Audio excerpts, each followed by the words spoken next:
motor ni Kuan dia mah. Roland. Nasunog? Oh. Karon lang? Dili ako ano sana. Ampot. Faulty wiring siguro. Mas lagi tagbaga. So, ano itong red tambis na si Dodong umaginit ng gabi. Kasi gihuyok daw. So, makita niyo siya na siya ugat no 2 months naman niya siya kapindikan pagpropagate. I-treat na to na siya chemicals. So, man yung ginaingon sa 500, 30 lang kabuok ang nilusot.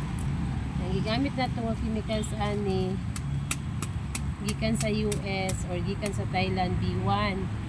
So, kani siya red tambis ni siya. Nakita ninyo siya, oh, na siya bulak. Actually, pag sidling na ko, ani, wala na siya bulak. Karon oh, na siya bulak ni gawas. Klaro ninyo? So, nga na siya kadali mamunga. Siya. Mulak na siya sugod. Niya, mo po ni dahon sa red tambis, oh. Pataas siya. Payat nga pataas. Na bunga ra na. Kani siya, mapadayon gyapon niyang bunga. So, mga 2 months pa mo po nato di mabaligya.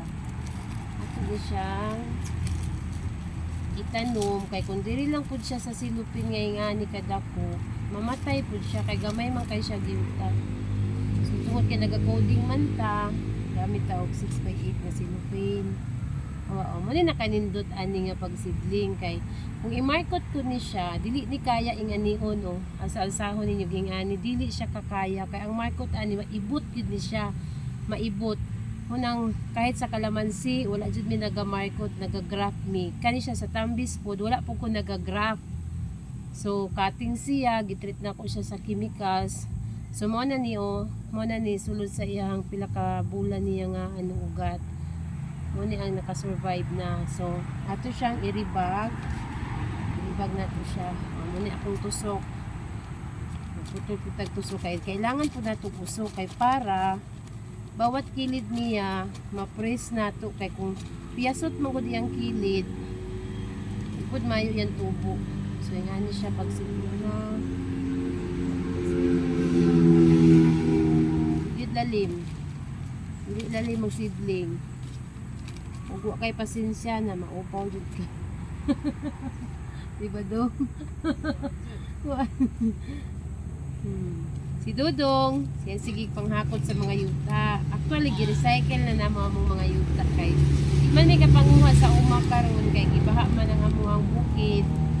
So, dili pa mi pwede manguha yuta dito sa among bukid kay basin og naay mga pangit pa nga mga ano makakontaminate sa among tanom. So kailangan tato siya mga pila ka bulan nga kay nisaka man gud ang tubig sa among bukid. Ya kani gid among yuta gikan gid sa among bukid. Ya ginahaluan ako siya og rice hull akong ginahalo. Ang uban daghan pa kaayog mga kuan, mga way sa ilang pag mix sa ilang medium. Ako yuta ra gyud nag rice hull. Bisan sa akong mga bulak, yuta ra gyud nag rice hull akong ginagamit. Wala ko gagamit anang mga nagyumos-yumos pa diha, mga bunot. Wala kay kanay man gud among lugar, permanente magulan.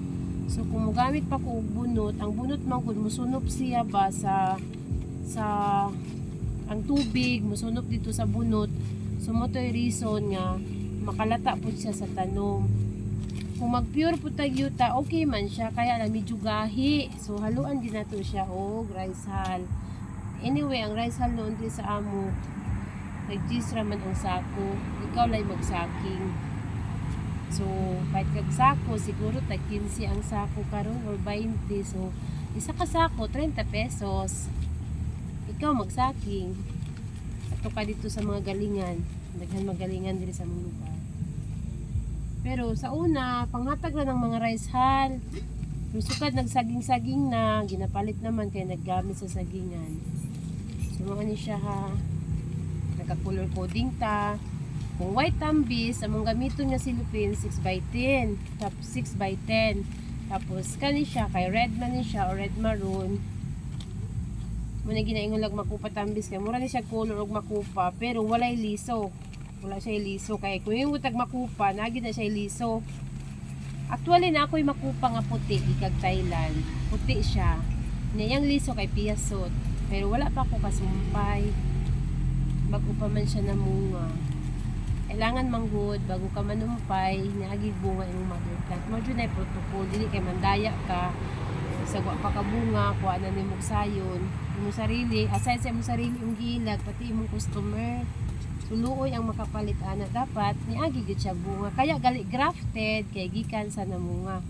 So kani siya, mo na ni atong red tambis no. Ato na siyang giriplan. Ano na siya? Mo ni kinabuhi na ko diri sa nursery. Pag wa ko'y biyahe, mananom, manumpay, mangribag. Sa akong tao, mandilig siya, manipisa, kutsagyuta. Sa mo na niya itong finished product, ayan siya o, na siya bulak ha. So kung di nato na siya tandugon, mapadayon niya po siya. Pero pag seedling na ko, wala gina siya bulak. So dito sa silupin niya itong gisudlan niya nga vacuum, dito siya namula. Kaya kailangan po mag-rebag ta or mag-replant ta. Wala siya yung mga piyasot diri. Kailangan puno din na siya gluta. Kaya kung na siya piyasot, inig-alsa man gud branwa, inig-alsa nimo. Maalsa po din siya, maibot katong halo niya, mo to reason nga madaot po din mong tanom. Pwede siya mamatay, inig-biyahe po na mo, maglisod po niya kay gina tumba-tumba na biya ni pagbiyahe na binagbiyahe. Di man pwede nga itindog lang. So 45 degree gid na siya para daghan kay masulod sa sakyanan. Ano siya? Kani mo niya mong yuta, gikan sa mga dati na mong sidling nga namatay na. Among gi-recycle na bulad naman ni siya pagay sa init, ulanan. Aluan na mo siya rice hull. Manumano lang ni sahay palahon. Yung ako, pag ako lang magtanong nga ni magmix, di na ako ginapala kay sakit sa dugan. Ani ra o. Muna akong kaagapay. Tuwali mga 20 years na ni siya nga gamit na ako. Sa Japan pa ni sa una na ako ipalit.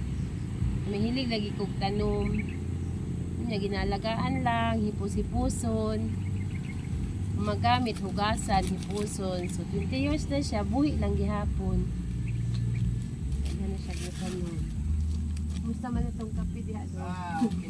Tatagaan ta ba kagpan ganina do? Hindi. Nag-inom po kong gatas sinina.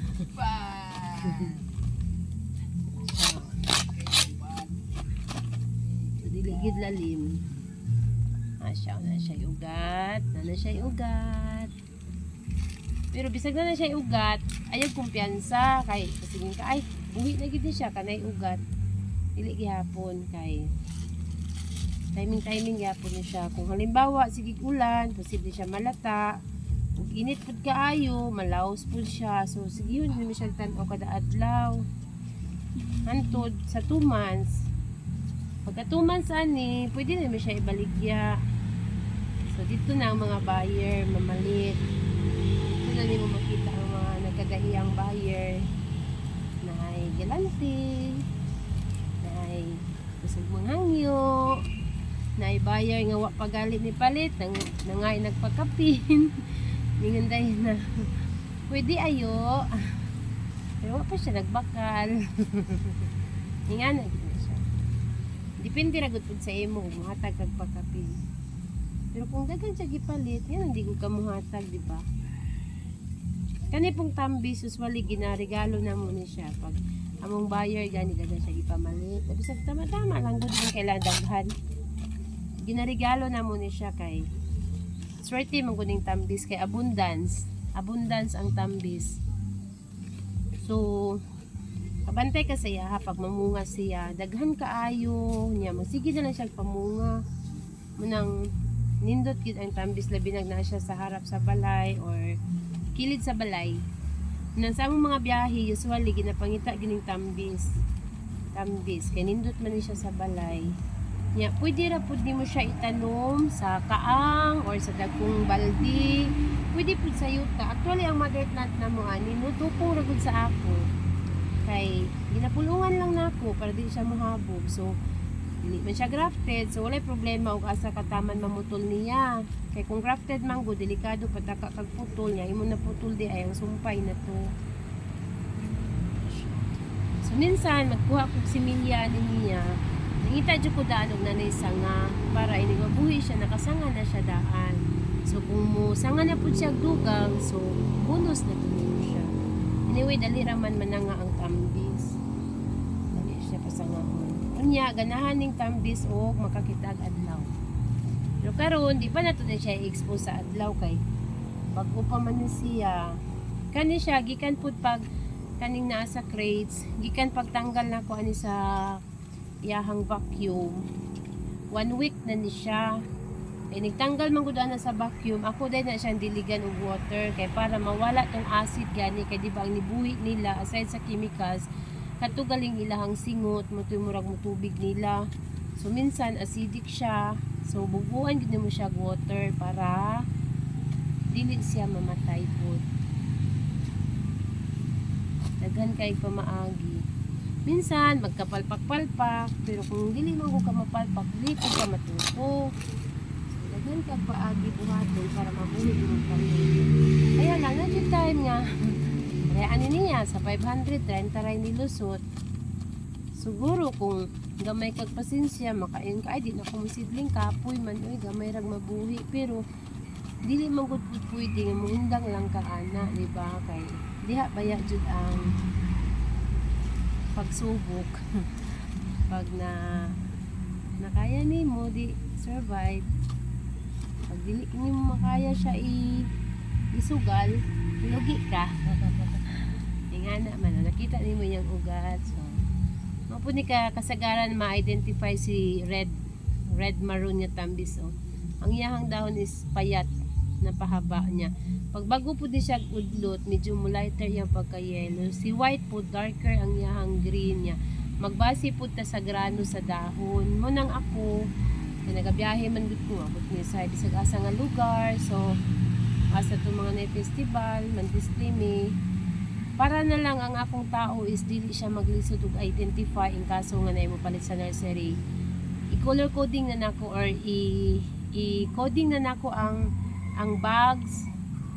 Kung halimbawa mag 6x10 ba ko, 6x8 ba ko, kay para dili na sila magsigi og imagine kung asa ang puti kay basig ni palit ang customer og puti nahatagan siya pula or maroon. So dapat sa silupin pa lang pagsidling imo na siya daang i-segregate or imo na siya daang hatagan og ilhanan kay para og wala ko either sila ray mabiling diri witness na kailangan og sige pagpanawag kay pag naamang ko sa biyahe dili kay ko kagunit og cellphone kay kaning akong baba na puro ra yun i-explain mo jud na akong kinabuhi kanang ang palit makang sa dili diha nga buyer or mangutana ka sa akong pamaligya explainan ta jud kag to the max kay minsan ang tao gusto niya mo tanom pero wala siya idea.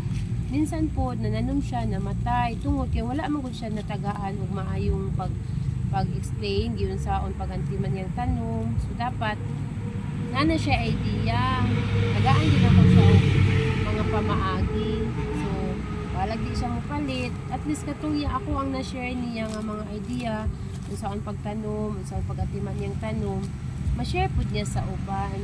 So yung ana raman nato na kay kahibalo i-share para katong gitudluan ma-share po nila hantod magkatag-katag na kay dili jud lalim ang farming ay dili lalim. Ako nasinati jud na kung unsa kalisod kay sa una elementary pa mi nami maisan kanang naranasan jud namo nga minsan na ang failure na ako isahay abunda dili lalim mabaw ka o pailin-ilin.